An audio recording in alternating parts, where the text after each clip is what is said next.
Dust drifted like golden smoke over the pasture as the sun sagged low behind the hills.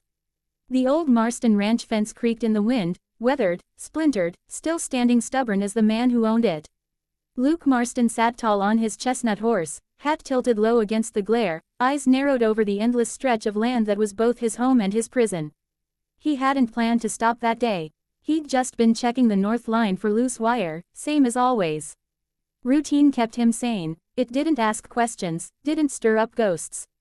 But fate has a way of sneaking up in the quietest places, and that day, it came in the form of two little girls standing by the fence, side by side, like mirror images painted in dust and sunlight.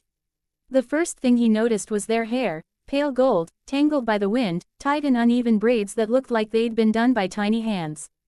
The second thing he noticed was their faces, dirty cheeks, scraped knees, and eyes too big for their small bodies. They couldn't have been more than 7, maybe 8. They stood close together, the taller one clutching a ragged doll by its one remaining arm. When Luke drew his horse to a stop, the smaller girl stepped forward, shoulders square, chin lifted like she'd practiced being brave. "Mister," she asked in a trembling voice. "Please, just be our daddy for today." Luke blinked. Of all the things he'd expected to hear that day, a fence post down, a stray calf loose, the hum of cicadas, this wasn't one of them. "What did you just say?" he asked, his voice gravelly from disuse. The taller twin nudged her sister, as if to back her up. "Please, sir," she said, "we won't ask for nothing else. We just need a daddy for today. Mama said we could go to the fair, but she has to work late, and folks there don't let two girls ride alone." She swallowed hard, holding out a handful of wilted daisies. "If you come with us, we'll share our lemonade. Promise." Luke felt something twist inside his chest, something deep and uncomfortable.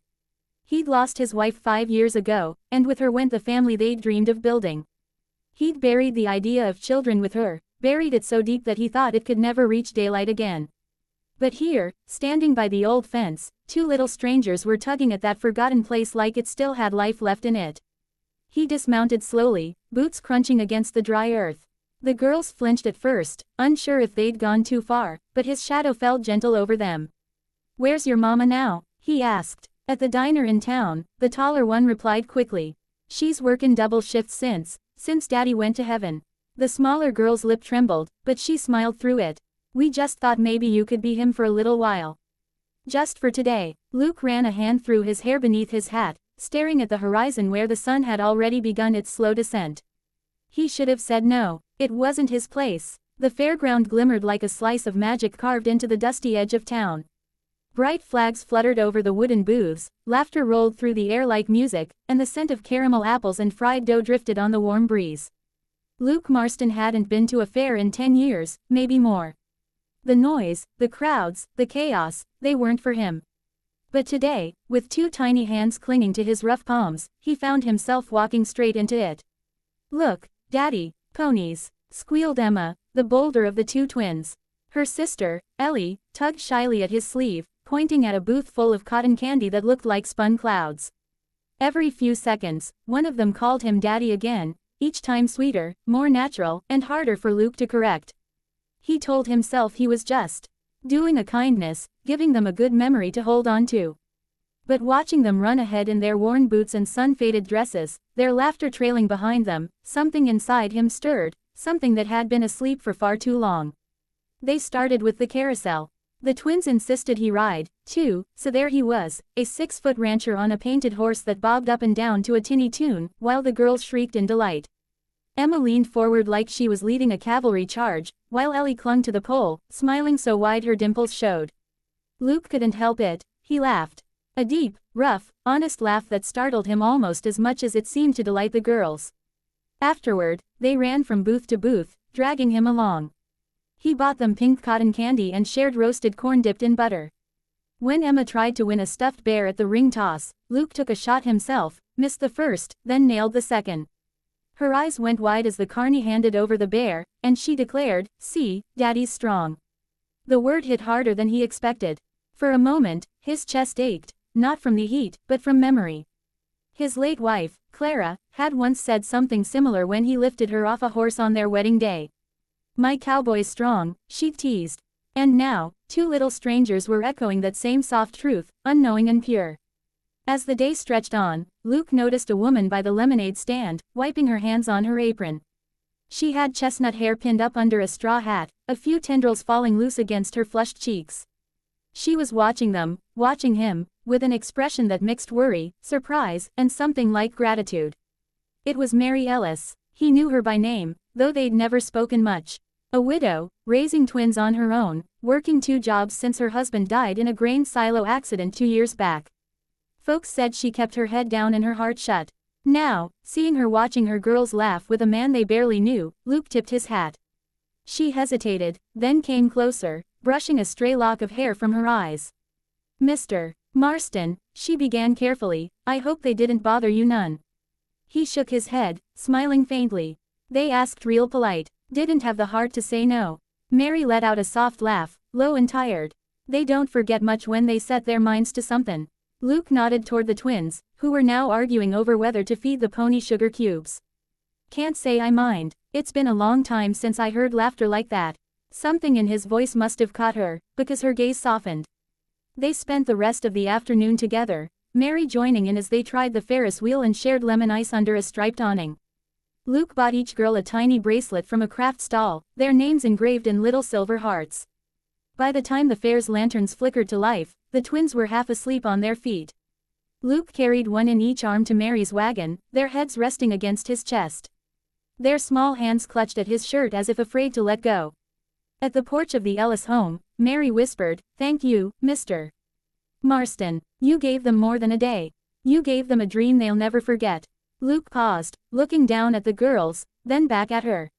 The moonlight caught her face, soft and uncertain. "Maybe they gave me something, too," he murmured.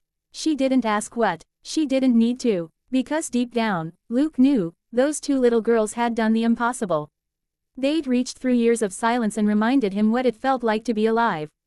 The morning broke warm and golden, the kind of dawn that made the ranch hills glow like fields of honey. Luke Marston had been awake long before the sun rose. He'd saddled his horse, checked the troughs, and mended the broken gate, all the things he did when he was trying not to think. But no matter how hard he worked, his mind kept circling back to 2 little girls with daisies in their hands and laughter in their eyes. He told himself it had been just one day, nothing more. He'd done a good deed, made a pair of orphans smile for a while. That should have been enough, but it wasn't. He could still feel their tiny fingers wrapped around his, still hear their voices calling, "Daddy," like they meant it. And worse, he could still see Mary's eyes in the glow of the fair lights, filled with something quiet and deep, something that had taken root in him overnight. By the time the sun was fully up, Luke had made up his mind. He'd ride out, check the north fence, keep busy, and let the world settle back into its old rhythm. No reason to ride past the Ellis place.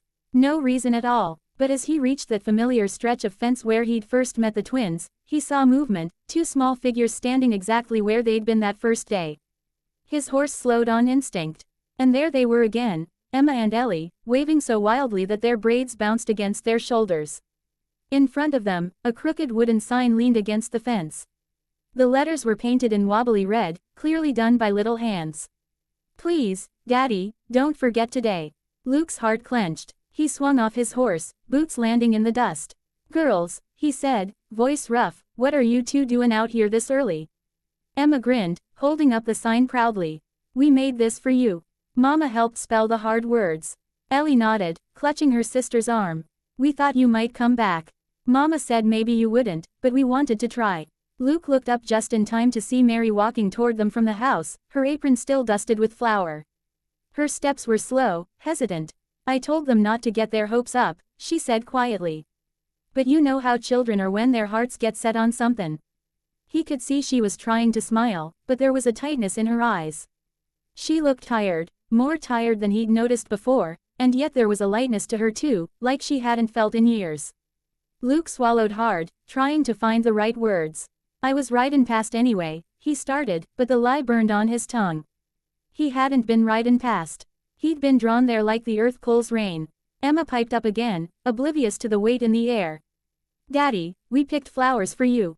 She held out another bunch of wild daisies, fresh this time, their white petals trembling in the wind. He knelt down to take them, his calloused hands brushing against theirs. The warmth of their small palms hit him like a spark. You girls got a way of making a man feel things he thought he'd forgot, he murmured. Mary's breath caught, barely audible. Luke, she said softly, using his first name for the first time. He stood slowly, turning toward her. You ever think maybe we weren't meant to just cross paths and walk away? His voice was low, uncertain, but it carried more truth than anything he'd said in years. She looked at him, her lips trembling between caution and hope. Luke, they've already lost one father.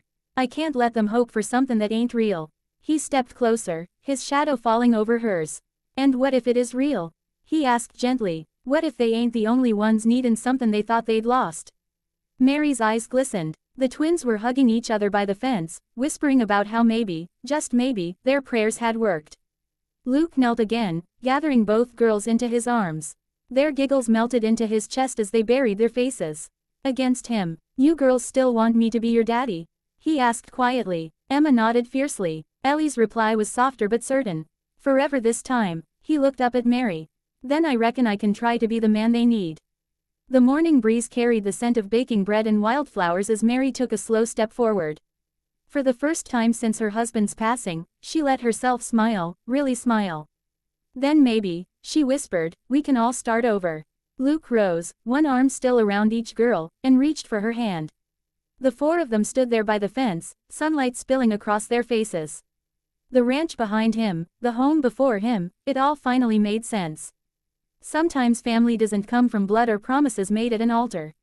Sometimes it begins with a broken fence, a handful of daisies, and two little voices brave enough to ask a lonely man to stay.